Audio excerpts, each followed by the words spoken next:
അല്പസമയത്തെ ചിന്തയ്ക്കായി ഒരു വേദവചനം വായിക്കുന്നു. കൊലോസ്യ ലേഖനം 3-ാം അധ്യായത്തിൻ്റെ 4-ാം വാക്യം. നമ്മുടെ ജീവനായ ക്രിസ്തു വെളിപ്പെടുമ്പോൾ നിങ്ങളും അവനോടുകൂടെ തേജസ്സിൽ വെളിപ്പെടും. കൊലോസ്യ ലേഖനം 3-ന്റെ 1 മുതൽ വായിക്കുമ്പോൾ, ആകയാൽ നിങ്ങൾ ക്രിസ്തുവിനോടുകൂടെ ഉയർത്തെഴുന്നേറ്റിരിക്കുന്നു എങ്കിൽ ക്രിസ്തു ദൈവത്തിൻ്റെ വലത്തുഭാഗത്ത് ഇരിക്കുന്നിടമായ ഉയരത്തിലുള്ളത് ചിന്തിപ്പീൻ.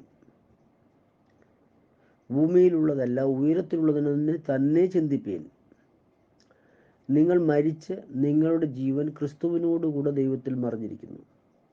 എന്നിട്ടാണ് അടുത്ത 4-ാം വാക്യത്തിൽ പറയുന്നു, നമ്മുടെ ജീവനായ ക്രിസ്തു വെളിപ്പെടുമ്പോൾ നിങ്ങൾ അവനോടുകൂടെ തേജസ്സിൽ വെളിപ്പെടും. നമ്മുടെ ജീവനായ ക്രിസ്തു എന്ന് പറയുന്നത് നമ്മുടെ കർത്താവായ യേശു ക്രിസ്തു തന്നെയാണ്. അവൻ വെളിപ്പെടുമ്പോൾ നാം അവനോട് കൂടെ തേജസ്വീകരിക്കപ്പെടും. അവൻ്റെ ശബ്ദത്താൽ, അവൻ്റെ ഹിതപ്രകാരം, ദൈവത്തിൻ്റെ ആലോചന പ്രകാരം, ദൈവഹിതപ്രകാരം നമ്മുടെ നീതി പ്രവൃത്തിയാൽ നമുക്ക് ലഭിക്കുന്നതാണ്. യേശുക്രിസ്തുവിൻ്റെ നാമത്തിലുള്ള നമ്മുടെ നീതി പ്രവൃത്തിയാൽ നമുക്ക് ലഭിക്കുന്നതാണ് തേജസ്. ഹല്ലേലൂയ. ഈ തേജസ് നമുക്ക് ദൈവം നൽകുകയും യേശുക്രിസ്തുവിനോടുകൂടെയുള്ള തേജസ്സിൽ നമ്മൾ വെളിപ്പെടുകയും ചെയ്യും. അത് ദൈവഹിതമാണ്. അങ്ങനെ സംഭവിക്കാൻ പോവുകയാണ്. അധികം താമസമില്ല. യേശുക്രിസ്തുവിൻ്റെ നാമത്തിൽ സ്നാനപ്പെട്ട് വിശുദ്ധ ജീവിതം നയിക്കുന്ന വിശുദ്ധന്മാർക്ക് ദൈവമാകുന്ന കർത്താവ് അവരുടെ നീതിപ്രവൃത്തിക്ക് തക്കതായ പ്രതിഫലമാകുന്ന തേജസ് നൽകി അവരെ മാനിക്കും. ആ ദിവസത്തിൽ അത് പ്രാപിപ്പാൻ പ്രമാണപ്രകാരം ജീവിക്കുന്ന വിശുദ്ധന്മാർക്ക് ദൈവം ഇടയാക്കട്ടെ എന്ന് ഞാൻ കർത്താവിൽ പ്രാർത്ഥിക്കുന്നു, പ്രത്യാശിക്കുന്നു. നമ്മുടെ ജീവനായ ക്രിസ്തു, വിശുദ്ധ പത്രോസ് എഴുതിയ ലേഖനത്തിൻ്റെ 1-ാം അധ്യായത്തിൻ്റെ 19-ാം വാക്യം വായിക്കുക. ഇങ്ങനെ എഴുതിയിരിക്കുന്നു, ക്രിസ്തു എന്ന നിർദോഷവും നിഷ്കളങ്കവുമായ കുഞ്ഞാടിൻ്റെ വിലയേറിയ രക്തം കൊണ്ടത്രേ എന്ന് നിങ്ങൾ അറിയുന്നല്ലോ. 18 മുതൽ വായിക്കാം. വ്യർത്ഥവും പിതൃപാരമ്പര്യവുമായ നിങ്ങളുടെ നടപ്പിൽ നിന്ന്, 1-18-19 ആണ് 1 പത്രോസ്. വ്യർത്ഥവും പിതൃപാരമ്പര്യവുമായ നിങ്ങളുടെ നടപ്പിൽ നിന്ന് നിങ്ങളെ വീണ്ടെടുത്തിരിക്കുന്നത് വെള്ളി, പൊന്ന് മുതലായ അഴിഞ്ഞു പോകുന്ന വസ്തുക്കളെ കൊണ്ടല്ല, ക്രിസ്തു എന്ന നിർദോഷവും നിഷ്കളങ്കവുമായ കുഞ്ഞാടിൻ്റെ വിലയേറിയ രക്തം കൊണ്ടത്രേ എന്ന് നിങ്ങൾ അറിയുന്നുവല്ലോ. വിശുദ്ധ പൗലോസ് നമ്മുടെ തേജസ്സാകുന്ന കർത്താവ് നമ്മുടെ ജീവനാകുന്ന ക്രിസ്തു വെളിപ്പെടുമ്പോൾ എന്ന് യേശു ക്രിസ്തുവിൽ ഉച്ചരിക്കുമ്പോൾ, നമ്മുടെ സഹോദരനായ പത്രോസിലൂടെ ദൈവം സംസാരിക്കുന്നത് ക്രിസ്തു എന്നത് കുഞ്ഞാടിൻ്റെ വിലയേറിയ രക്തമാകുന്നു. സ്തോത്രം. ക്രിസ്തു എന്നാൽ എന്തേ? വ്യർത്ഥവും പിതൃപാരമ്പര്യവുമായ നിങ്ങളുടെ നടപ്പിൽ നിങ്ങൾ വീണ്ടെടുത്തിരിക്കുന്നു വെള്ളി, പൊന്നു മുതലായ അഴിഞ്ഞു പോകുന്ന വസ്തുക്കളെ കൊണ്ടല്ല. പിന്നെന്താണ്? ക്രിസ്തു എന്ന് പറഞ്ഞാൽ, ക്രിസ്തു എന്നാൽ എന്തേ? ക്രിസ്തു ആരാകുന്നു? ക്രിസ്തു എന്നാൽ എന്താണ് അർത്ഥമാക്കേണ്ടത്? ക്രിസ്തു എന്ന നിർദോഷവും നിഷ്കളങ്കവുമായ കുഞ്ഞാടിൻ്റെ വിലയേറിയ രക്തമാണ്. ആരാണ് കുഞ്ഞാട്? നമ്മുടെ കർത്താവായ യേശു ക്രിസ്തു. നമ്മുടെ കർത്താവായ യേശു ക്രിസ്തുവിൻ്റെ വിലയേറിയ രക്തത്തെയാണ് ഇവിടെ ക്രിസ്തു എന്ന് വിളിച്ചിരിക്കുന്നത്.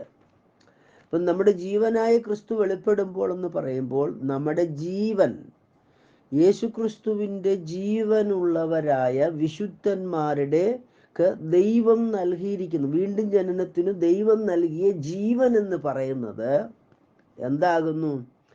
കുഞ്ഞാടിൻ്റെ വിലയേറിയ രക്തമാകുന്നു ഈ ജീവൻ. ദൈവദാസനായ പൗലോസിലൂടെ യേശുക്രിസ്തുവിൻ്റെ ആത്മാവ് നമുക്ക് പഠിപ്പിച്ചിരിക്കുന്നു എന്താകുന്നു? നമ്മുടെ ജീവനാകുന്ന ക്രിസ്തു എന്നാണ്. ഹല്ലേലൂയ. പത്രോസിലൂടെയാണെങ്കിൽ കർത്താവ് എങ്ങനെയാ പഠിപ്പിക്കുന്നത്? ആ ജീവനായ ക്രിസ്തു എന്നത് കുഞ്ഞാടിൻ്റെ വിലയേറിയ രക്തമാണ്. ഹല്ലേലൂയ. അത് ഈ ലോകത്തിൻ്റെ ധനമല്ല. വെള്ളി പൊന്നു ഈ അന്ധതയെ കാണിക്കുന്നു. ഈ ലോകത്തിൻ്റെ ധനമല്ല, ഈ ലോകത്തിൻ്റെ നിയമമല്ല, ഈ ലോകത്തിൻ്റെ ഒരു ഒരു ഒരു മീഡിയേറ്ററുമല്ല. പിന്നെന്താണ്? ആമേൻ. വെള്ളിയും പൊന്നുമല്ല, ഈ ലോകത്തിൻ്റെ യാതൊന്നുമല്ല. പിന്നെന്താകുന്നു?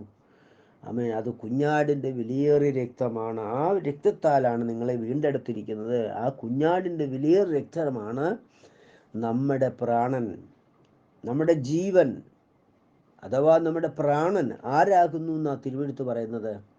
ഹല്ലേലൂയ. അത് കുഞ്ഞാടിൻ്റെ വിലയേറിയ രക്തമത്രേ. അപ്പം നമ്മളെ വീണ്ടെടുത്തിരിക്കുന്ന രക്തമാണ് നമ്മുടെ ജീവനായ രക്തം. നമ്മുടെ ജീവൻ എന്ന് പറയുന്നത് ആരുടേതാണ്? യേശുവിനെ കർത്താവും രക്ഷിതാവുമായി സ്വീകരിച്ച് യേശുക്രിസ്തുവിൻ്റെ നാമത്തിൽ സ്നാനപ്പെടുന്നവർക്ക് കിട്ടുന്നതായ പ്രാണൻ എന്താകുന്നു? യേശുക്രിസ്തുവിനത് സ്നാനപ്പെടുന്നവർക്ക് കിട്ടുന്ന പ്രാണന്റെ പ്രത്യേകത. സ്തോത്രം. യേശുക്രിസ്തുവിനെ രക്ഷിതാവും കർത്താവുമായി സ്വീകരിച്ച് യേശുക്രിസ്തുവിൻ്റെ നാമത്തിൽ സ്നാനപ്പെടുമ്പോൾ കർത്താവിൻ്റെ പത്രോസിൻ്റെ ഉപദേശപ്രകാരം നിങ്ങൾ മാനസാന്തരപ്പെട്ട് നിങ്ങളുടെ പാപങ്ങളുടെ മോചനത്തിന് യേശുക്രിസ്തുവിൻ്റെ നാമത്തിൽ സ്നാനമേൽപ്പീൻ, എന്നാൽ പരിശുദ്ധാത്മാവെന്ന ദാനം ലഭിക്കും. ഈ പരിശുദ്ധാത്മാവെന്ന ദാനമാണ് ഇവിടെ എഴുതിയിരിക്കുന്ന കുഞ്ഞാടിൻ്റെ വിലയേറിയ രക്തമെന്നും കൊലോസ്യ ലേഖനത്തിൽ എഴുതിയിരിക്കുന്ന നമ്മുടെ ജീവനായ ക്രിസ്തു എന്നും പറഞ്ഞിരിക്കുന്നത് ആരാകുന്നു? ഈ പരിശുദ്ധാത്മാവാകുന്നു. ഹല്ലേലൂയ. യേശു കർത്താവ് ഈ ഭൂമിയിലായിരുന്നപ്പോൾ യോഹന്നാന്റെ സുവിശേഷത്തിൽ 6-ാം അധ്യായത്തിൽ ഇപ്രകാരം പറയുന്നുണ്ട്. അവൻ ഞാൻ ഉയർത്തെഴുന്നേറ്റവനായി കാണുന്നുവെങ്കിലോ ഞാൻ ജീവിപ്പിക്കുന്ന ആത്മാവാകുന്നു. ഹല്ലേലൂയ. യേശു കർത്താവിൻ്റെ മേശയുള്ള ബന്ധത്തിൽ ചില വിഷയങ്ങൾ പഠിപ്പിക്കുകയാണ്. 5-ാം അധ്യായത്തിൻ്റെ 53 മുതലുള്ള വാക്യങ്ങൾ പഠിക്കുമ്പോൾ കർത്താവ് പ്രത്യേക വിഷയങ്ങൾ അവിടെ പഠിപ്പിക്കുന്നുണ്ട്. എന്താണ്? ആമേൻ ആമേൻ നിങ്ങളോട് പറയുന്നു, നിങ്ങൾ മനുഷ്യപുത്രൻ്റെ മാംസം തിന്നാതെയും അവൻ്റെ രക്തം കുടിക്കാതെ ഇരുന്നാൽ നിങ്ങളുടെ ഉള്ളിൽ ജീവനില്ല. ഈ വിഷയം യേശുവിൻ്റെ രക്തത്തെക്കുറിച്ചും യേശുവിൻ്റെ ശരീരത്തെക്കുറിച്ചും പറഞ്ഞിട്ട് കർത്താവാകുന്ന ദൈവം അതിൻ്റെ അവസാന ഭാഗത്തിൽ ഇങ്ങനെ പറഞ്ഞിരിക്കുന്നത്, ശിഷ്യന്മാർക്ക് ഈ വിഷയങ്ങൾ വെളിപ്പെടാതെ വന്നപ്പോൾ കർത്താവ് കർത്താവിനെ തന്നെ വെളിപ്പെടുത്തിക്കൊണ്ട് പറയുകയാണ്, ഞാൻ ഉയർത്തെഴുന്നേറ്റവനായി കാണുന്നുവെങ്കിലോ ഞാൻ ജീവിപ്പിക്കുന്ന ആത്മാവാകുന്നു, ഞാൻ ജീവനും ആത്മാവുമാകുന്നു. ഹല്ലേലൂയ. മാംസം ഒന്നും ഉതവുന്നില്ല. ഞാൻ സംസാരിച്ച വചനം തന്നെ ആത്മാവും ജീവനുമാകുന്നു. കർത്താവായ യേശു സംസാരിച്ചു കൊണ്ടിരുന്ന വചനം എന്താകുന്നു? ആത്മാവാകുന്നു, അത് ജീവനാകുന്നു. നമ്മുടെ ജീവനായ ക്രിസ്തു എന്ന് പറഞ്ഞാൽ എന്താണ്? 64-ാം വാക്യം, 5-64. എങ്കിലും വിശ്വസിക്കുന്നവർ നിങ്ങളുടെ ഇടയിലുണ്ട്, വിശ്വസിക്കാത്തവൻ നിങ്ങളുടെ ഇടയിലുണ്ട് എന്ന് പറഞ്ഞു. അടുത്ത വാക്യം പറയാണ്, വിശ്വസിക്കാത്തവൻ ആരെന്നും വിശ്വസിക്കുന്നവൻ ഇന്നതെന്നും തന്നെ കാണിച്ചു കൊടുക്കുന്നതിനായി യേശു ആദ്യം മുതൽ അറിഞ്ഞിരുന്നു. 63-ാം വാക്യം ഇങ്ങനെ എഴുതിയിരിക്കുന്നു, 62 മുതൽ. ഇത് നിങ്ങൾക്ക് ഇടർച്ചയാകുന്നുവോ? മനുഷ്യപുത്രൻ മുമ്പ് ഇരിക്കുന്നിടത്തേക്ക് കയറിപ്പോകുന്നത് നിങ്ങൾ കണ്ടാലോ? ആരാകുന്നു? ജീവിപ്പിക്കുന്നത് ആത്മാവാകുന്നു. ഹല്ലേലൂയ. അപ്പം യേശുക്രിസ്തു ഉയർത്തെഴുന്നേറ്റതായി കാണുന്ന ഏതൊരു വ്യക്തി കണ്ടിട്ടുണ്ടോ, ആ കണ്ടിട്ടുള്ളത് ആരാകുന്നു? ജീവിപ്പിക്കുന്ന ആത്മാവിനെയാണ്. ഹല്ലേലൂയ. അപ്പോൾ ഈ ജീവിപ്പിക്കുന്ന ആത്മാവാകുന്നു പരിശുദ്ധാത്മാവ്. ഈ പരിശുദ്ധാത്മാവിനെയാണ് സ്നാനത്തിൽ ദൈവം സ്നാനപ്പെടുന്ന ഒരു വ്യക്തിയുടെ ഹൃദയത്തിലേക്ക് അയക്കുന്നത്. എന്നാൽ നിങ്ങൾക്ക് പരിശുദ്ധാത്മാവെന്ന ദാനം ലഭിക്കും എന്ന് ദൈവദാസനായ പത്രോസിൻ്റെ ഉപദേശത്തിൽ പ്രകാരം മാനസാന്തരപ്പെട്ട് യേശുക്രിസ്തുവിൻ്റെ നാമത്തിൽ സ്നാനപ്പെടുന്ന ഓരോ വ്യക്തി ജീവിതങ്ങളുടെ ഹൃദയങ്ങളിലേക്കും പരിശുദ്ധാത്മാവെന്ന ദൈവത്തിൻ്റെ ജീവനാകുന്ന പ്രാണനാകുന്ന ക്രിസ്തുവിനെ, കുഞ്ഞാടിൻ്റെ വിലയേറിയ രക്തമെന്ന ക്രിസ്തുവിനെ ദൈവം അയക്കുന്നു. അപ്പം യേശുവിൻ്റെ രക്തത്താൽ ജനിക്കപ്പെടുന്നതാണ് യേശുവിൻ്റെ മക്കൾ. നമുക്ക് ഈ ഭൂമിയിലുള്ള ജഡം സംബന്ധിച്ച അപ്പൻ നമ്മളെ ജഡം സംബന്ധിച്ച് ജനിപ്പിച്ചപ്പോൾ നമുക്ക് ലഭിച്ച ശരീരം എന്ന് പറയുന്നത് എന്താകുന്നു? ജഡരക്തമാകുന്നു. ഹല്ലേലൂയ. അതിനെ ബൈബിൾ വിളിക്കുന്ന പേരാണ് കെടുന്ന ബീജം. കെടുന്ന ബീജത്താൽ ഈ ലോകത്തിലെ ജഡത്തിലെ അപ്പൻ ജഡം സംബന്ധിച്ച് അദ്ദേഹം നമ്മെ ജനിപ്പിച്ചപ്പോൾ നമുക്ക് ലഭിച്ചിരിക്കുന്ന ഈ പുറമേയുള്ള സ്വരൂപം എന്ന് പറയുന്നത് എന്താകുന്നു? കെടുന്ന ബീജമാകുന്നു. കെടുന്ന ബീജം സമം കെടുന്ന പ്രാണനാകുന്നു. ഹല്ലേലൂയ. കെടുന്ന പ്രാണനുണ്ടെങ്കിൽ കെടാത്ത പ്രാണനും ഉണ്ട്. കെടുന്ന ബീജം ഉണ്ടെങ്കിൽ കെടാത്ത ബീജവും ഉണ്ട്. അതുകൊണ്ടാണ് പത്രോസിൻ്റെ ലേഖനത്തിൽ തന്നെ പത്രോസ് പറയുന്നത് എന്താണ്? കെടുന്ന ബീജത്താലല്ല, കെടാത്ത ബീജത്തെക്കുറിച്ച് അവിടെ വ്യക്തമായി എഴുതിയിരിക്കുന്നു. സ്തോത്രം.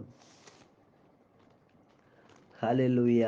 അപ്പം കെടുന്ന ബീജവുമുണ്ട്, കെടാത്ത ബീജവുമുണ്ട്. കെടുന്ന ബീജത്താൽ ജനിച്ചതുണ്ട്, അങ്ങനെയാണെങ്കിൽ കെടാത്ത ബീജത്താൽ ജനിക്കുന്നതുമുണ്ട്. Praise the lord. കർത്താവിദാസനായ പത്രോസിൻ്റെ ഒന്നാം ലേഖനത്തിൽ ഇങ്ങനെ എഴുതിയിരിക്കുന്നത്, കെടുന്ന ബീജത്താലല്ല കെടാത്തതിനാലും നിലനിൽക്കുന്നതായ ദൈവവചനത്താൽ നമ്മളെ ദൈവം എന്ത് ചെയ്തിരിക്കുന്നു? വീണ്ടും ജനിപ്പിച്ചിരിക്കുകയാണ്. സ്തോത്രം.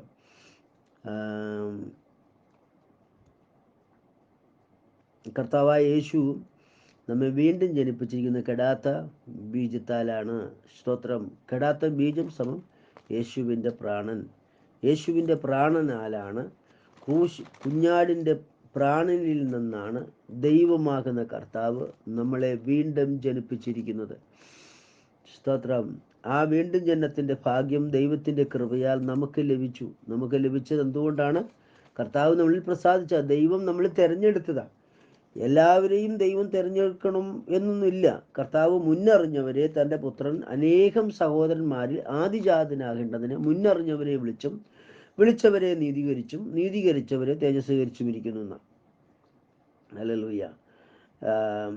മുന്നറിഞ്ഞവരെ ആണ് കർത്താവ് തിരഞ്ഞെടുക്കുന്നത്. മുന്നറിഞ്ഞവരെയാണ്. കർത്താവിൻ്റെ മുന്നറിവ് അതൊരു കർത്താവിൻ്റെ ഒരു പദ്ധതിയാണ്, കർത്താവിൻ്റെ ഒരു ഹിതമാണ്. നമുക്കതിനെ ചോദ്യം ചെയ്യാനൊന്നും പറ്റത്തില്ല. ആമീൻ. കർത്താവിൻ്റെ അവകാശത്തിലേക്ക് വരാൻ ഭാഗ്യം ലഭിച്ചിട്ടുള്ള ഏവർക്കും കർത്താവാകുന്ന യേശു നമ്മെ തിരഞ്ഞെടുക്കണം. ആദ്യം യേശു യോഹന്നാന്റെ സുവിശേഷം 15-ാം അധ്യായത്തിൽ പറയുന്നത്, സ്തോത്രം, നിങ്ങൾ എന്നെ തിരഞ്ഞെടുത്തതല്ല, ഞാൻ നിങ്ങളെ തിരഞ്ഞെടുത്തതാണ്. ശിഷ്യന്മാരാകുന്ന പത്രോസും ശേഷമുള്ള അപ്പോസ്തോലന്മാരെയൊക്കെ കർത്താവാകുന്ന യേശു തിരഞ്ഞെടുത്തതാണ്. എന്തിനു വേണ്ടിയാ? കർത്താവാകുന്ന യേശുവിൻ്റെ ഇഷ്ടം ചെയ്യുവാൻ, ദൈവ ഇഷ്ടം ചെയ്യുവാനാണ് തിരഞ്ഞെടുത്തത്. അങ്ങനെയാണെങ്കിൽ ദൈവത്തിൻ്റെ സഭയിലുള്ള ഓരോ വ്യക്തിയെയും ദൈവമാണ് തിരഞ്ഞെടുക്കുന്നത്. ഇതിനു വേണ്ടിയാ? ദൈവത്തിൻ്റെ ഫലം കായ്ക്കുവാൻ. ഹല്ലേലൂയ.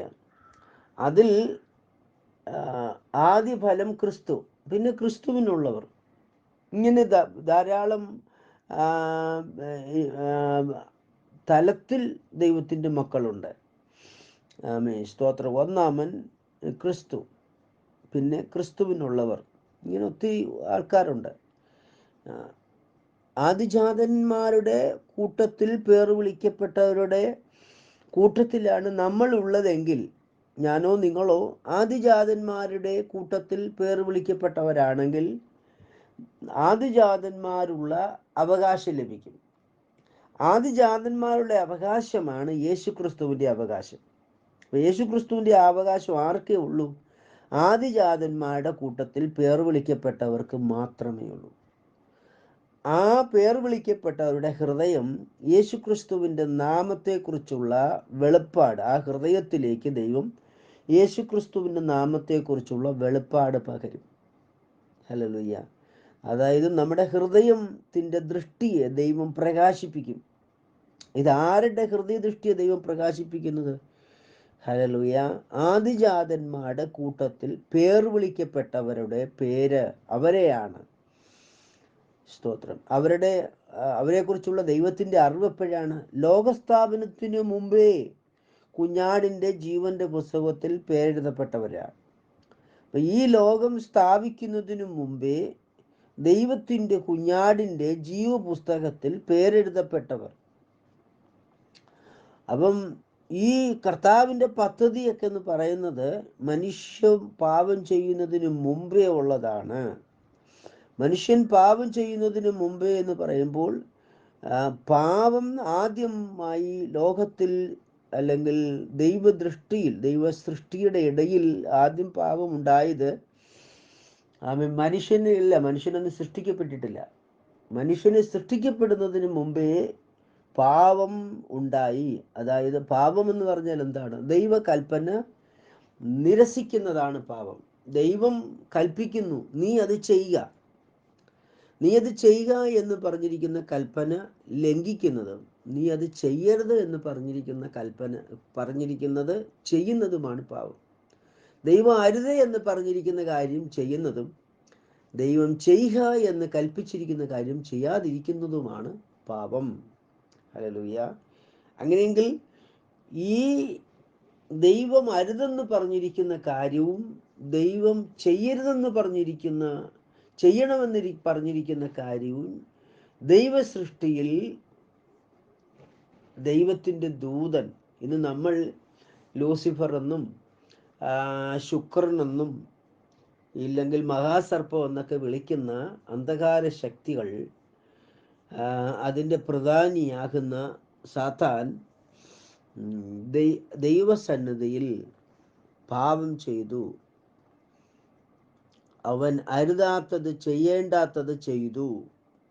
അങ്ങനെ ദൈവം അവൻ്റെ പാപത്തെക്കുറിച്ച് അവന് ബോധ്യം വരുത്തി അവനെ അശുദ്ധനെന്നെണ്ണി ദൈവസന്നിധിയിൽ നിന്ന് ദൈവം അവന് നൽകിയിരുന്ന ദേവപർവ്വത്തിൽ നിന്നൊക്കെ നീക്കിക്കളഞ്ഞു എന്ന് നമ്മൾ എഗസ്കേൽ പ്രവചനത്തിലും യെശയ്യാ പ്രവചനത്തിലും ഒക്കെ പഠിക്കുന്നു. അതായത് പ്രിയരെ, മനുഷ്യനെ സൃഷ്ടിക്കുന്നതിന് മുമ്പേ പാപം ഉത്ഭവിച്ചു. പാപം ഉത്ഭവിച്ച ആ പാപത്തിന് ദൈവഹിതമല്ലാത്ത ഒരു പ്രവൃത്തി ഉത്ഭവിച്ചപ്പോൾ കർത്താവാകുന്ന ദൈവം അനുദപിക്കുവാൻ സമയം കൊടുത്തപ്പോൾ തന്നെ കർത്താവ് ഇതിൻ്റെ അവസാനം, ഇതിൻ്റെ എൻഡ് വരേണ്ടതിന് കാര്യങ്ങൾ പ്രോഗ്രാം ചെയ്തു. ആ പ്രോഗ്രാം ചെയ്ത സമയം മുതലേ കർത്താവിൻ്റെ കുഞ്ഞാടിൻ്റെ പ്രവൃത്തി ആരംഭിക്കുകയാണ്. ദൈവത്തിൻ്റെ പ്ലാനിൽ, ദൈവത്തിൻ്റെ മുന്നറിവിൽ. കാരണം ദൈവം, നമ്മുടെ യേശുക്രിസ്തുവിനെ കുറിച്ച് നമ്മൾ പഠിക്കുന്നത് ഇന്നലെയും ഇന്നും എന്നേക്കും അനന്യനാണ്. ദൈവത്തിന് ത്തിൻ്റെ പരിപാടി എന്ന് പറയുന്നത് ഒരു ചെറിയ പീരീഡുകൾ ഉത്ഭവിച്ച് ചെറിയ പീരീഡിൽ അസ്തമിക്കുന്നതല്ല. ദൈവം എല്ലാം തുടക്കത്തിലേ അറിയുന്നു. ഓരോ കാര്യങ്ങളും ദൈവം നേരത്തെ അറിയുന്നു. ഓരോ കാര്യങ്ങളെക്കുറിച്ച് കർത്താവിന് മുന്നമേ അറിവുണ്ട്. ദൈവം സർവജ്ഞാനിയാണ്. ഹല്ലേലൂയ. ദൈവത്തിന് ഭയങ്കര ഓർമ്മശക്തി, നമ്മളെപ്പോലൊന്നുമല്ല. ഹല്ലേലൂയ. നമുക്ക് ഓർമ്മശക്തിയൊക്കെ ഇങ്ങനെ ആയിപ്പോയത് ഏതെങ്കിലും വെച്ച് മനുഷ്യൻ പാപം ചെയ്തുകൊണ്ടാണ്. പാപം ചെയ്യുന്നതിന് മുമ്പ് മനുഷ്യന് ഭയങ്കര ഓർമ്മയായിരുന്നു. ഹല്ലേലൂയ. അവന് പരിമിതിയില്ലായിരുന്നു. സ്തോത്രം. ദൈവത്തിൽ നിന്ന് അല്പം മാത്രമേ അവനെ താഴ്ത്തിയിരുന്നുള്ളൂ. താഴ്ത്തി എന്ന് പറയുമ്പോൾ തേജസ്സിൽ മാത്രം അല്പം കുറവ്, ബാക്കി ഒരു കുറവില്ലായിരുന്നു. സ്തോത്രം. ദൈവത്തിൻ്റെ സകലതായ സവിശേഷതകളും മനുഷ്യനുണ്ടായിരുന്നു. ഹല്ലേലൂയ. അവൻ ദൈവത്തിൻ്റെ സ്വരൂപത്തിലും സദൃശ്യത്തിലും സൃഷ്ടിക്കപ്പെട്ടതായിരുന്നു. ദൈവത്തിൻ്റെ പുത്രനായിരുന്നു. ദൈവം അവനെ സൃഷ്ടിച്ചിട്ട് അവനൊരു പദവി കൊടുത്തു, ദൈവത്തിൻ്റെ പുത്രൻ. പുത്രൻ എന്ന പദവിയിലായിരുന്നു. ഈ പുത്രൻ എന്നുള്ള പദവി പാപം അവനെ കൊണ്ട് പിശാച് ചെയ്യിപ്പിച്ചപ്പോൾ അവൻ അവിടെ വെച്ച് നഷ്ടപ്പെട്ടു. ഏതേനിൽ വെച്ച് ദൈവത്തിൻ്റെ പുത്രൻ എന്നുള്ള പദവി നഷ്ടപ്പെട്ടു. പിന്നെന്ത് ലഭിച്ചു? പിശാചിൻ്റെ പുത്രൻ എന്നുള്ള പദവി ലഭിച്ചു. അന്നു മുതലാണ് മനുഷ്യന് പരിമിതി തുടങ്ങിയത്. അതായത് മനുഷ്യൻ പിശാചിൻ്റെ പുത്രനായതുകൊണ്ട് മനുഷ്യനാൽ ഭൂമി ശപിക്കപ്പെട്ടു. അതായത് മനുഷ്യന് ശപിക്കപ്പെട്ടു. ഈ ശാപത്തിൻ്റെ പ്രവൃത്തി എപ്പോഴാണ് അഴിഞ്ഞു പോകുന്നത്? ദൈവപുത്രന്മാരുടെ മഹത്വ പ്രത്യക്ഷതയിലാണ് അത് അഴിഞ്ഞു പോകുന്നത്. അതുവരെ നമുക്ക് ഈ പരിമിതിയുള്ള ശരീരത്തിൽ വാസം, നമ്മുടെ ഉള്ള ബന്ധത്തിൽ ശരീരവാസം തീരുന്നത് വരെയും ഈ ഈ കുറവുകളും കുറ്റങ്ങളും ഒക്കെ നമ്മുടെ ജീവിതത്തിൽ ഉണ്ടാകും. അതായത് പൂർണ്ണത വരുന്നത് എപ്പോഴാണ്? നമ്മുടെ കർത്താവ് താനും പ്രധാന ദൂതൻ്റെ ശബ്ദത്തോടും മഹാകാകളത്തോടും മധ്യാശ ദൂതൻ്റെ യേശു ക്രിസ്തു പ്രത്യക്ഷനാകുമ്പോൾ നമ്മുടെ ഈ പരിമിതിയെല്ലാം മാറിപ്പോകും. കർത്താവിൻ്റെ ഹിതപ്രകാരം ദൈവത്തിൻ്റെ തേജസ്സിനാൽ നമ്മളെയും തേജസ്വീകരിക്കപ്പെടുമ്പോൾ, നമ്മുടെ നീതിപ്രവൃത്തി അനുസരിച്ച് തേജസ്വീകരിക്കപ്പെടുമ്പോൾ നമ്മുടെ കുറവുകളെല്ലാം തികന്ന് നമ്മുടെ പഴയ അവസ്ഥയിലേക്ക് നമ്മൾ ഏകീഭവിക്കും. അതുകൊണ്ട് എന്നെ കേൾക്കുന്ന എൻ്റെ പ്രിയ സഹോദരങ്ങളെ, നമ്മുടെ ജീവനാകുന്ന കർത്താവ് വെളിപ്പെടുമ്പോൾ, നമ്മുടെ കർത്താവ് നമ്മുടെ ജീവനായത് എപ്പോഴാണ്? യേശു ക്രിസ്തുവിൻ്റെ നാമത്തിൽ സ്നാനപ്പെട്ടു. ആ വിഷയം പറഞ്ഞപ്പോഴേക്കിനെ പോയത്. സ്തോത്രം. യേശു ക്രിസ്തുവിൻ്റെ നാമത്തിൽ സ്നാനപ്പെട്ട നമുക്ക് എന്ത് ലഭിച്ചു? യേശു ക്രിസ്തുവിൻ്റെ ജീവൻ ആകുന്ന ആത്മാവിനെ നമ്മുടെ ഹൃദയത്തിലേക്ക് അയച്ചു. അപ്പോൾ യേശു ക്രിസ്തു ഉയർത്തെഴുന്നേറ്റപ്പോൾ യേശു ക്രിസ്തുവിന് ഉയർപ്പ് സംഭവിച്ചപ്പോൾ ആ യേശുവിനുണ്ടായ പ്രത്യേകത എന്താകുന്നു? യേശു സ്തോത്രം ആത്മതലത്തിലേക്ക്, അതായത് ദൈവത്തിൻ്റെ ശരീരവാസത്തിൽ നിന്ന് കർത്താവ് ഉയർത്തെഴുന്നേറ്റ് കഴിഞ്ഞപ്പോൾ കർത്താവാകുന്ന ദൈവം ജീവിപ്പിക്കുന്ന ആത്മാവായി തീർന്നു. ജീവനുള്ള ആത്മാവായി തീർന്നു. ജീവിപ്പിക്കുന്ന ആത്മാവായി തീർന്നു. സ്തോത്രം. കർത്താവാകുന്ന ദൈവത്തിൻ്റെ പരിമിതി, ഈ ശരീരവാസത്തിലുള്ള എല്ലാ പരിമിതികളും മാറി കർത്താവ് ആത്മതലത്തിലേക്ക് മാറി. സ്തോത്രം. നിങ്ങൾ ഇങ്ങനെ എഴുതിയിരിക്കുന്നത്, മനുഷ്യപുത്രൻ മുമ്പേ ഇരുന്നിടത്തേക്ക് കയറിപ്പോകുന്നത് നിങ്ങൾ കണ്ടാലോ. മനുഷ്യപുത്രൻ മുമ്പേ ഇരുന്നിടത്തേക്ക് കയറിപ്പോകുന്നത് നിങ്ങൾ കണ്ടാലോ. ജീവിക്കുന്നത് ആത്മാവാകുന്നു, അല്ലെ ജീവിപ്പിക്കുന്നത് ആത്മാവാകുന്നു. ഹല്ലേലൂയ. അപ്പം ഈ ഒരു തലത്തിലേക്ക് കർത്താവ് അങ്ങ് മാറുകയാണ്. അതുകൊണ്ട് യേശു പറഞ്ഞത്, സ്തോത്രം, പിതാവ് എൻ്റെ പേരിൽ അയപ്പാനുള്ള പരിശുദ്ധാത്മാവെന്ന കാര്യസ്ഥൻ. 14 യോഹന്നാന്റെ സുവിശേഷം 14:26 പറയുന്നത്, എങ്കിലും പിതാവ് എൻ്റെ പേരിൽ അയപ്പാനുള്ള പരിശുദ്ധാത്മാവെന്ന കാര്യസ്ഥൻ. അപ്പം പരിശുദ്ധാത്മാവിനെ ഏത് പേരിൽ അയക്കുമെന്ന് തിരുവചനത്തിൽ എഴുതിയിരിക്കുന്നത്? പുത്രൻ്റെ പേരിൽ. ഉയർത്തെഴുന്നേറ്റപ്പെട്ട യേശു ഉയർത്തെഴുന്നേറ്റപ്പെട്ട് കഴിഞ്ഞപ്പോൾ യേശുവിൻ്റെ അവസ്ഥ എന്താകുന്നു? ആത്മാവായി തീർന്നു. യേശു പൂർണ്ണമായും ആത്മസ്വരൂപത്തിലായി തീർന്നു. ആത്മസ്വരൂപത്തിലായ യേശുവിനെ പിന്നെ കർത്താവാകുന്ന ദൈവം ശിഷ്യന്മാരോട് പറയുകയാണ്, ആത്മസ്വരൂപത്തിലുള്ള യേശു എന്ന എന്നെ വീണ്ടും എന്ത് ചെയ്യുന്നു? അയക്കപ്പെടുന്നു. ആദ്യം നിങ്ങളെ രക്ഷിക്കാനായി, നിങ്ങളുടെ പാപപരിഹാരത്തിനായി അയച്ചതുപോലെ എന്നെ എന്ത് ചെയ്യുന്നു? വീണ്ടും അയക്കുന്നു. സ്തോത്രം. അതുകൊണ്ടാണ് കർത്താവ് പറഞ്ഞത്, എങ്കിലും പിതാവ് എൻ്റെ പേരിൽ അയപ്പാനുള്ള പരിശുദ്ധാത്മാവെന്ന കാര്യസ്ഥൻ. അങ്ങനെയാണെങ്കിൽ പരിശുദ്ധാത്മാവെന്ന തലത്തിൽ കർത്താവിൻ്റെ രണ്ടാമത്തെ ശുശ്രൂഷ അയക്കപ്പെട്ടത് ഏത് പേരിലാണ്? യേശു ക്രിസ്തു എന്ന പേരിലാണ് അയച്ചിരിക്കുന്നത്. ഇപ്പം യേശു ക്രിസ്തു എന്ന പേരിൽ അയക്കപ്പെട്ടിരിക്കുന്നത് ആരെയാകുന്നു? പരിശുദ്ധാത്മാവിനെയാണ്. യേശു ക്രിസ്തു എന്ന് പറഞ്ഞ ആരാകുന്നു? നമ്മളെ ജീവിപ്പിക്കുന്ന, നമുക്ക് ജീവൻ നൽകുന്ന ആത്മാവാകുന്നു. ഹല്ലേലൂയ. ഈ യേശു ക്രിസ്തു എന്ന ആത്മാവിനെ ജീവനെ കുറിച്ച് പത്രോസ് പറഞ്ഞിരിക്കുന്നത് എന്താകുന്നു? അത് കുഞ്ഞാടിൻ്റെ വിലയേറിയ രക്തമാകുന്നു. ഹല്ലേലൂയ. സ്തോത്രം. പത്രോസിന്റെ ലേഖനത്തിൽ തന്നെ പറയുന്നത് എന്താണ്? അത് കെടാത്ത ബീജമാകുന്നു.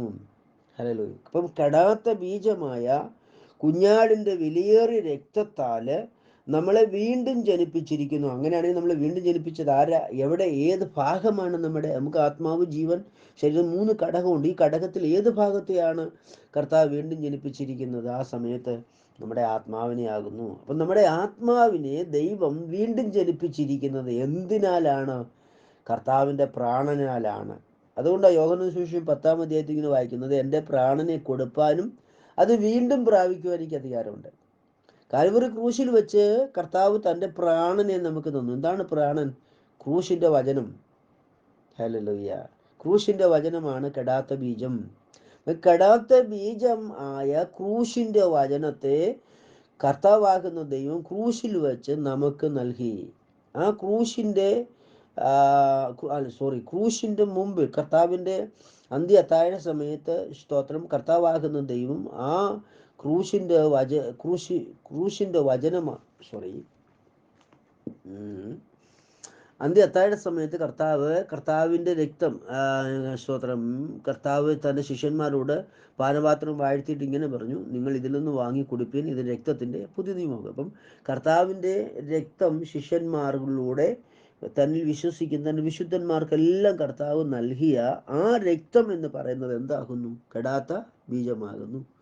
ഈ കെടാത്ത ബീജം നമുക്ക് എപ്പോഴാണ് ലഭിക്കുന്നത്? അത് നമ്മൾ യേശുക്രിസ്തുവിനോട് സ്നാനപ്പെടുമ്പോൾ. എപ്പോൾ യേശുക്രിസ്തുവിനോട് സ്നാനപ്പെടുമ്പോൾ എന്ത് സംഭവിക്കുന്നു? ഈ കെടാത്ത ബീജമാകുന്ന കർത്താവാകുന്ന യേശുവിൻ്റെ പ്രാണനാകുന്ന ആത്മാവിനെ നമ്മുടെ ഹൃദയത്തിലേക്ക് ദൈവം അയക്കുന്നു. Price the Lord. ഇങ്ങനെ ഈ പ്രാണന്റെ പേരെന്താകുന്നു? ഈ പ്രാണന്റെ പേര് യേശു ക്രിസ്തു എന്നാകുന്നു. സ്തോത്രം. കാരണം എന്താണ്? എങ്കിലും പിതാവ് എൻ്റെ പേരിൽ അയപ്പാനുള്ള പരിശുദ്ധാത്മാവെന്ന കാര്യസ്ഥൻ. പരിശുദ്ധാത്മാവിനെ ഏത് പേരിൽ അയച്ചിരിക്കുന്നത്? പെന്തക്കോസ്ത് നാളിൽ പരിശുദ്ധാത്മാവിനെ അയച്ചിരിക്കുന്നത് യേശു എന്ന പേരിൽ. അപ്പം യേശു ക്രിസ്തു എന്ന പേരിലാണ് പരിശുദ്ധാത്മാവിനെ ദൈവം ഈ ഭൂമിയിലേക്ക് പെന്തക്കോസ്ത് നാളിൽ ശിഷ്യന്മാരുടെ അയച്ചത്. ഏകദേശം 120 പേർ കൂടിയിരിക്കുന്നവരുടെ നടുവിലേക്ക് കർത്താവ് തൻ്റെ ആത്മാവിനെ അയച്ചു. ഹല്ലേലൂയ. കർത്താവ് തൻ്റെ ആത്മാവിനെ അയച്ചു. കർത്താവാകുന്ന ദൈവത്തിൻ്റെ ആത്മാവിനെ ഭൂമിയിലേക്ക് ദൈവം അയച്ചെന്തിനാണ്? വിശുദ്ധ സഭയെ പണിയുവാൻ. കർത്താവ് പറയുന്നു, ഞാൻ എൻ്റെ സഭയെ പണിയും, പാതാള ഗോപുരങ്ങൾ അതിന് ജയിക്കില്ല. അപ്പം ദൈവസഭയെ പണിയുവാനാണ്, ആമേൻ, സ്തോത്രം, ആരെ അയച്ചിരിക്കുന്നത്? യേശു ക്രിസ്തു എന്ന സത്യത്തിൻ്റെ ആത്മാവിനെ അയച്ചിരിക്കുന്നത്. അപ്പം ഈ ഭൂമിയിലിരിക്കുന്ന യേശു ക്രിസ്തു എന്ന സത്യത്തിൻ്റെ ആത്മാവ് എന്താ ചെയ്തുകൊണ്ടിരിക്കുന്നത്? ദൈവത്തിൻ്റെ സഭയെ പണിതുകൊണ്ടിരിക്കുകയാണ്. അപ്പം ദൈവത്തിൻ്റെ സഭയെ പണിതുകൊണ്ടിരിക്കുന്ന യേശു ക്രിസ്തു ഇത് ജീവനുള്ള ആത്മാവും ജീവൻ നൽകുന്ന ആത്മാവുമാകുന്നു. അതെന്താകുന്നു? കർത്താവിൻ്റെ ജീവൻ യേശുവിൻ്റെ രക്തമായ കുഞ്ഞാടിൻ്റെ വിലയേറിയ രക്തമാണ്. കുഞ്ഞാടിൻ്റെ വിലയേറിയ രക്തം എന്ന് പറയുന്നത് എന്താകുന്നു? ക്രൂശിൻ്റെ വചനമാകുന്നു. ക്രൂശിൻ്റെ വചനമാകുന്ന കുഞ്ഞാടിൻ്റെ വിലയേറിയ രക്തമാകുന്ന, സ്തോത്രം, കർത്താവിൻ്റെ വിശുദ്ധ സഭയെ പണിയുന്ന, അതിന് ജീവനുള്ളതാക്കി തീർക്കുന്ന, ജീവൻ കൊടുക്കുന്ന സത്യത്തിൻ്റെ ആത്മാവായ തിരുവെടുത്ത് വിളിക്കുന്ന, നമ്മൾ മനസ്സിലാക്കിയിരിക്കുന്ന പരിശുദ്ധാത്മാവ് നമുക്ക് എപ്പോഴാണ് ലഭിക്കുന്നത്?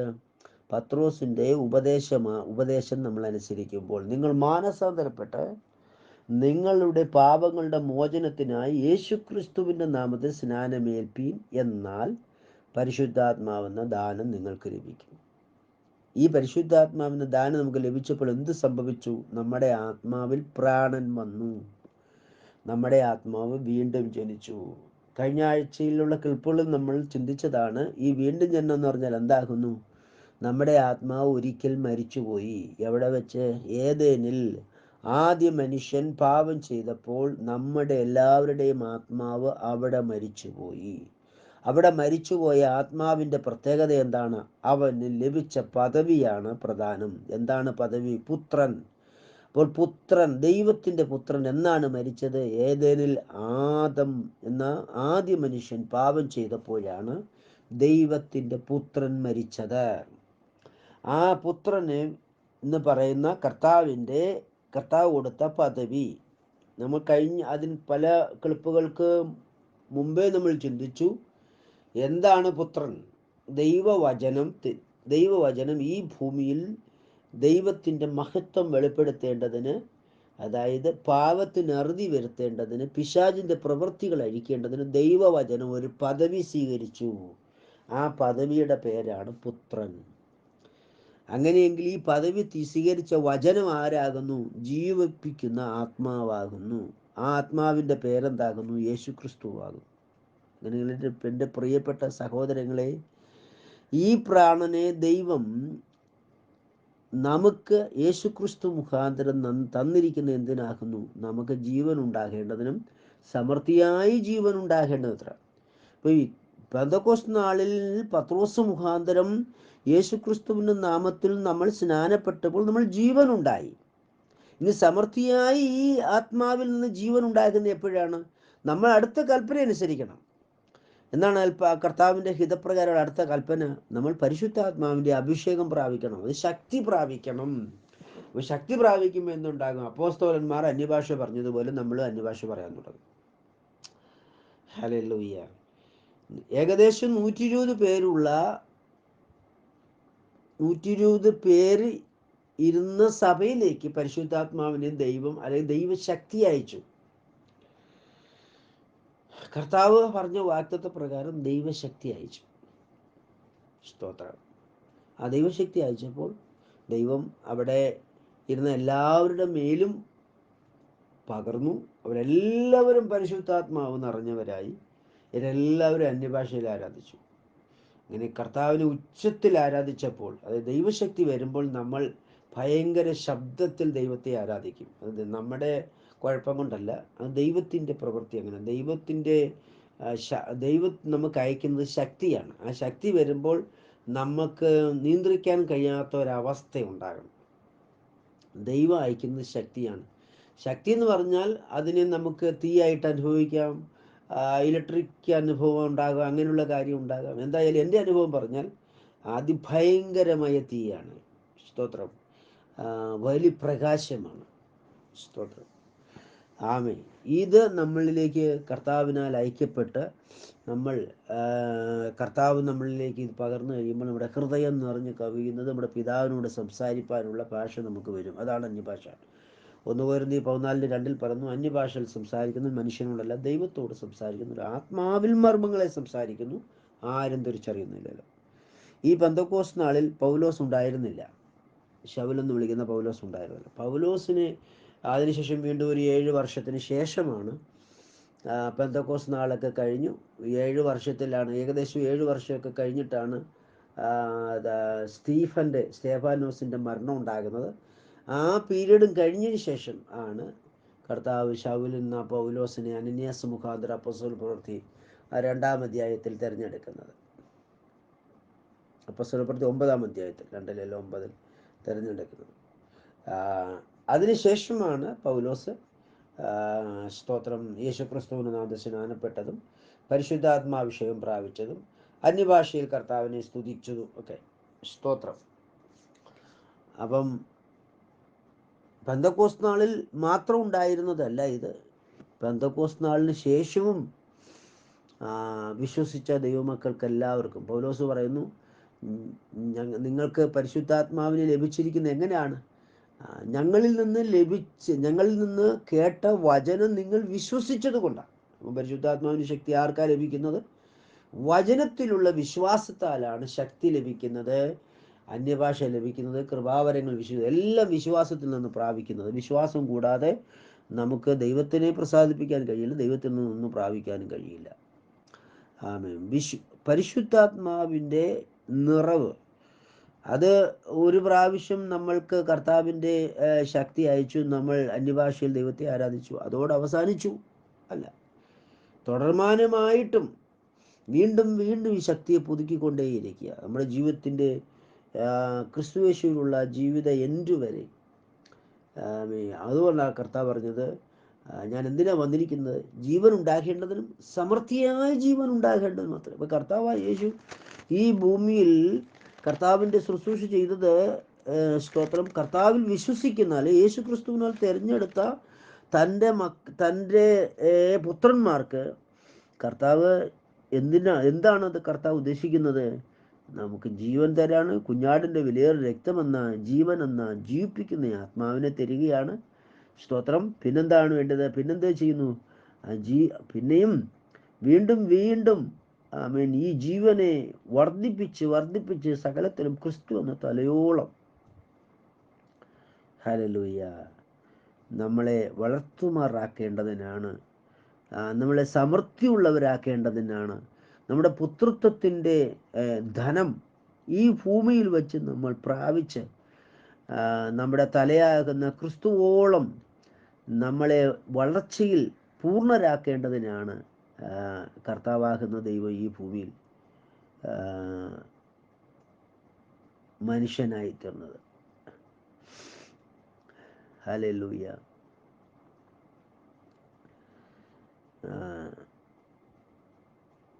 യോഹന്നാന്റെ സുവിശേഷം 10-ാം അധ്യായത്തിൻ്റെ 15 മുതൽ ഉള്ള വാക്കുകൾ വായിക്കുമ്പോൾ, ആടുകൾക്ക് വേണ്ടി ഞാൻ എൻ്റെ ജീവനെ കൊടുക്കുന്നു. ഈ തൊഴുത്തിൽ ഉൾപ്പെടാത്ത വേറെ ആടുകളും എനിക്കുണ്ട്. അവയെയും ഞാൻ നടത്തേണ്ടതാകുന്നു. അത് നമ്മളെക്കുറിച്ച് പറയുന്ന കാര്യമാണ്. ഈ തൊഴുത്തെന്ന് പറയുന്നത് ഇസ്രായേലാണ്, യഹൂദൻ. അവ എൻ്റെ ശബ്ദം കേൾക്കുകയും ഒരു ആട്ടിൻ കൂട്ടവും ഒരിടയവനും ആകും.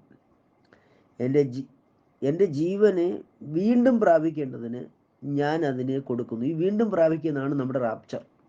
കൊടുക്കുന്നതുകൊണ്ട് പിതാവ് എന്നെ സ്നേഹിക്കുന്നു. ആരും അതിനെ എന്നോട് നിന്ന് എടുത്തു കളയില്ല. ഞാൻ തന്നെ അതിനെ കൊടുക്കുന്നു. അതിനെ കൊടുപ്പാൻ എനിക്ക് അധികാരമുണ്ട്, വീണ്ടും പ്രാപിപ്പാനും എനിക്ക് അധികാരമുണ്ട്. ഈ വീണ്ടും പ്രാപിക്കുക എന്നുള്ളതാണ് നമ്മുടെ റാപ്ചർ. ഹല്ലേലൂയ. നമ്മുടെ കർത്താവായ ദൈവം നമ്മളെക്കുറിച്ച് ഇട്ടിരിക്കുന്ന പദ്ധതി അതിശ്രേഷ്ഠമാണ്. നമുക്ക് ദൈവം ഒരുക്കിയിരിക്കുന്നത് ഒരു കണ്ണ് കണ്ടിട്ടില്ല, ഒരു ചെവി കേട്ടിട്ടില്ല, ആരുടെയും ഹൃദയത്തിൽ തോന്നിയിട്ടില്ലാത്ത അതിശ്രേഷ്ഠമായ കാര്യങ്ങളാണ്. അതുകൊണ്ട് തന്നെ പ്രിയ സഹോദരങ്ങളെ, യേശുക്രിസ്തു എന്താണ് നമ്മളെക്കുറിച്ച് ആഗ്രഹിക്കുന്നത് അത് നമുക്ക് പ്രാപിക്കണം. നമുക്ക് അല്പം ലഭിച്ചു കഴിയുമ്പോൾ നമ്മൾ ധനവാന്മാരായി പോകരുത്. കർത്താവ് പറഞ്ഞു, ആത്മാവിൽ ദരിദ്രമുള്ളവനാണ് ഭാഗ്യവാൻ. അല്പം നമ്മൾ പ്രാപിച്ചു, ഞങ്ങൾ വലിയ സമ്പന്നനായി തീർന്നു, ഇനി എനിക്ക് ഒന്നിൻ്റെ ആവശ്യമില്ല എന്ന് നമ്മളെക്കുറിച്ച് നമുക്കൊരു ചിന്ത വരുന്നുണ്ടെങ്കിൽ അത് സാത്താൻ്റെ പരിപാടിയാണ്. സാത്താൻ്റെ തന്ത്രങ്ങളെ നമ്മൾ മനസ്സിലാക്കുക. നമുക്ക് ദൈവം നൽകിയിരിക്കുന്ന പുത്രത്വത്തിൻ്റെ സകല അനുഗ്രഹങ്ങളും ഈ ശരീരവാസത്തിൽ പ്രാപിക്കേണ്ടതെല്ലാം പ്രാപിക്കുവാൻ സർവശക്തൻ നമ്മളെ സഹായിക്കട്ടെ. നമ്മുടെ ജീവനാകുന്ന ക്രിസ്തു വെളിപ്പെടുമ്പോൾ, നമ്മുടെ ജീവനായ ക്രിസ്തു ആ വെളിപ്പെടുന്ന ദിവസത്തിൽ കർത്താവ് മധ്യാകാശത്ത് വരുന്ന, പിതാവ് മധ്യാകാശത്തുകൊണ്ട് ഇവിടെ കയറി വരുവീനെന്ന് വിളിക്കുന്ന ആ ദിവസത്തിൽ കർത്താവാകുന്ന ദൈവം നമ്മളെ വ്യക്തിപരമായി നമ്മളോട് സംസാരിക്കുന്ന നമ്മളോട് ഇടപെടുന്ന ഒരു സന്ദർഭമുണ്ട്. ആ സമയത്ത് നല്ലവനും വിശ്വസ്തനുമായ പുത്രനെ, ദാസനെ എന്നൊരു വിളിക്ക് നമ്മൾ യോഗ്യതക്കാരാകണം. ഹല്ലേലൂയ. അതിന് സർവശക്തൻ നിങ്ങളെ എല്ലാവരെയും എന്നെയും തയ്യാറാക്കട്ടെ എന്നുള്ള പ്രാർത്ഥനയോട് ഞാൻ എൻ്റെ വാക്കുകളെ ഉപസംഹരിക്കുന്നു.